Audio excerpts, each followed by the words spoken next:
So, let's find out why. Russell Williams was actually born in England. When Russell was a baby, they moved to Ontario, Canada, due to Russell's father's job. He was a PhD and worked for a nuclear research lab. Father's name was Cedric, and the mother's name was Christine, and she went by Noni. So Cedric and Noni became really good friends with another couple called the Soklovs, Mr. and Mrs. Sokolov.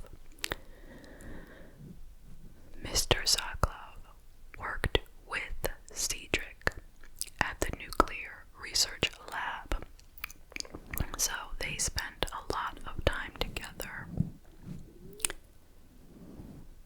And when Russell was 6, his father was found to be having an affair with Mrs. Sokolov.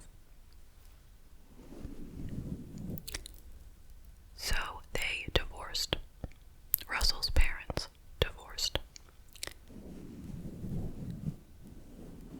And just like in every perfect soap opera, not only did Russell's father go off and marry Mrs. Sokolov, Russell's mother went off and married Mr. Sokolov.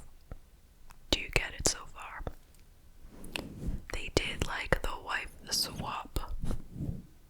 I mean, not purposely, but that's what happened. So,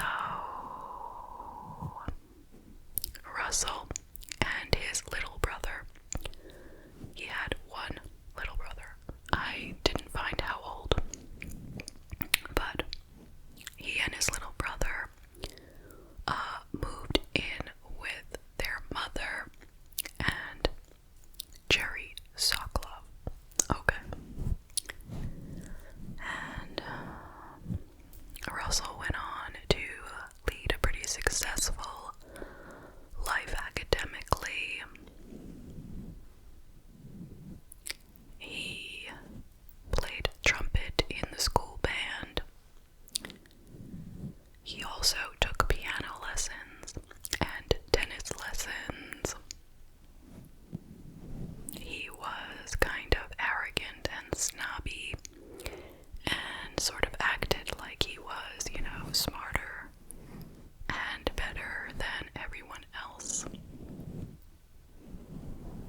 which is sort of something that he may have learned from his mother, because she had that attitude, and she felt like the high school that he went to was not good enough. But at some point during his high school years, they moved to South Korea for Jerry's work.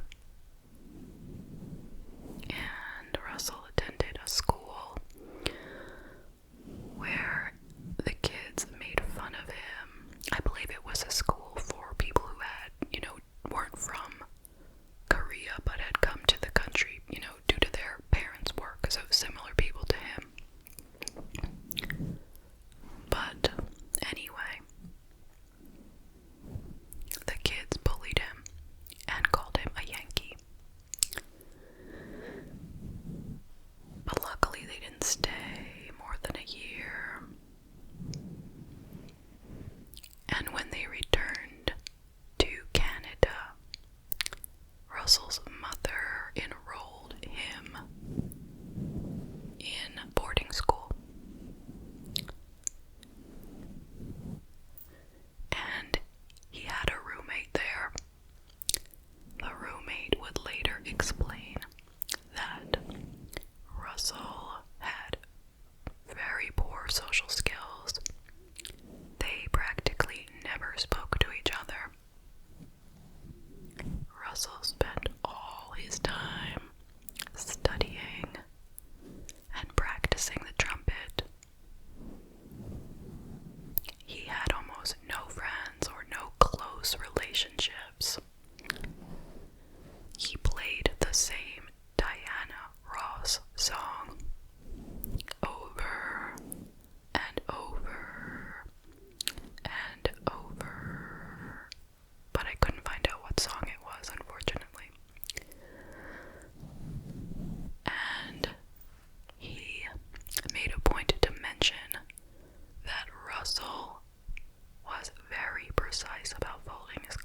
even got to really talk to them. He organized a list of chores, assigned everyone a chore, decided who would buy the groceries each week. He explained to them how the rotation would work, and he asked that everybody start wearing slippers. Well, they all thought he was very bossy, and he was given the nickname Drill Sergeant. But for some reason, out of nowhere, he changed. Nobody knows why. I mean, he still was very disciplined and very into studying and into folding his clothes and keeping things perfect, but he lightened up a little and he turned into a prankster.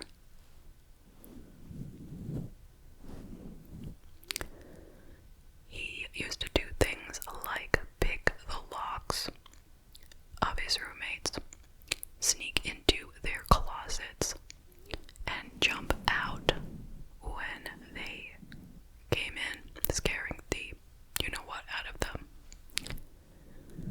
One time, he locked a kid inside of his room. The kid was in his room with a girl, and Russell jammed a bunch of pennies in the door frame so they could not get out.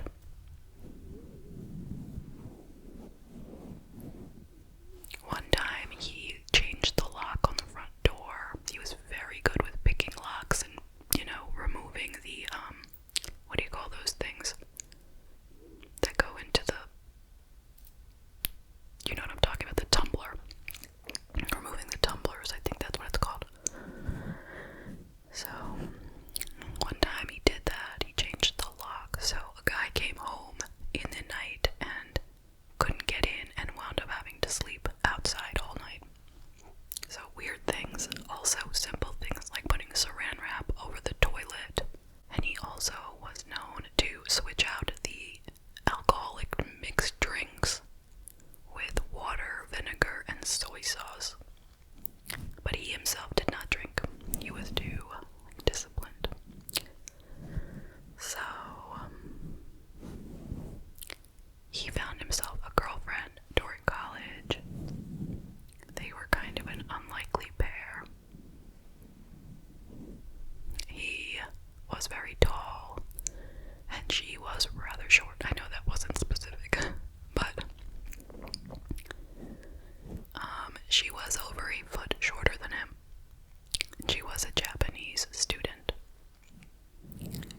She was really into studying, like even more than he was. So she had very little time to spend with him.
this girl whose underwear he ever got into was 9 years old.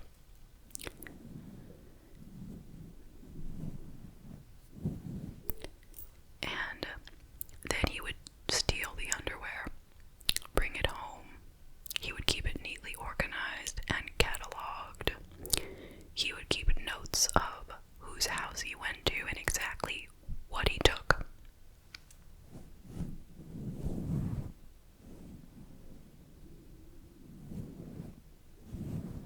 And of course he kept all the photos as well. We don't have to talk about what he did with the photos. So he did that for a while. And he would get more and more like brazen. He started leaving notes for people sometimes. He left a note on someone's computer saying, "Merci beaucoup." For what? He didn't say what, but he wrote that. And most of the people never even realized that their house had been broken into. You know, he wouldn't take all their underwear, just take some of it. I mean, some people noticed, people who got a note. But in total, he did 82 fetish burglaries, they called it. Some were the same house more than once.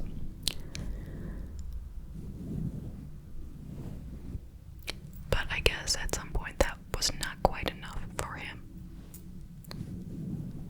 So there were 2 incidents where he came in when the women were home and he bound them, assaulted them, and took photos.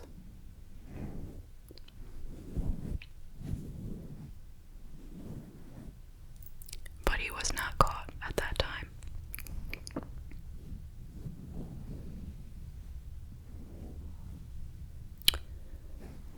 Then, I guess that wasn't quite enough either. There's such a crazy progression happening here, you know? So in 2009, it was November, he had met a woman at work, or some kind of work-related type of function. She was also in the military, in a position below him, and he just met her once briefly. But she happened to mention in, just brief conversation that she lived alone, and that was it. He found out where she lived. He broke in and he did his usual fetish burglary thing. She wasn't home. And she noticed that something had happened when she got home, but she accused her boyfriend, of rifling through her underwear drawer. He returned a week later. He hid in her basement. And when she came home, she went looking for her cat, who was down in the basement. And she was startled by Russell, who then hit her with a flashlight. He beat her. He sexually assaulted her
bizarre. He could control himself all day long. But then he would spend, obviously,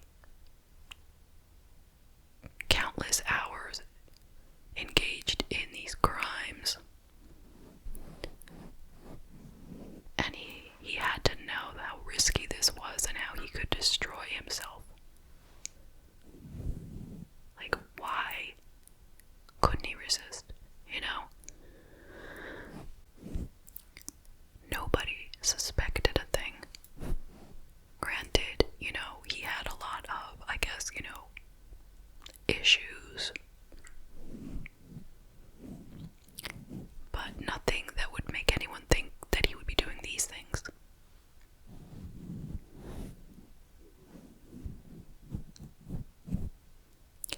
And one thing I was really thinking was, imagine, you know, just for a second that you were him, which you're not, thankfully. But imagine you were, and all these photos that you took got released to the media.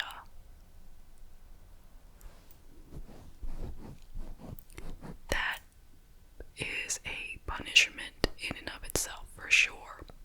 Not enough punishment, but that's a huge punishment, you know?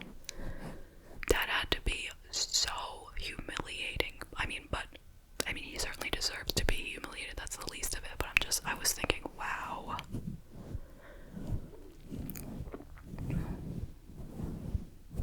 And imagine the people in the court, the jury, and the lawyers and all that, having to see all those photos. Like, we haven't seen all those photos. They're so much worse than what I am showing you. I mean, I haven't seen more than what I'm showing you either, but, you know, based on all the information, there was a lot worse. There were a lot more graphic photos than these, and videos. And how are regular citizens expected to watch that stuff? You know how damaging that is for them. Watching videos of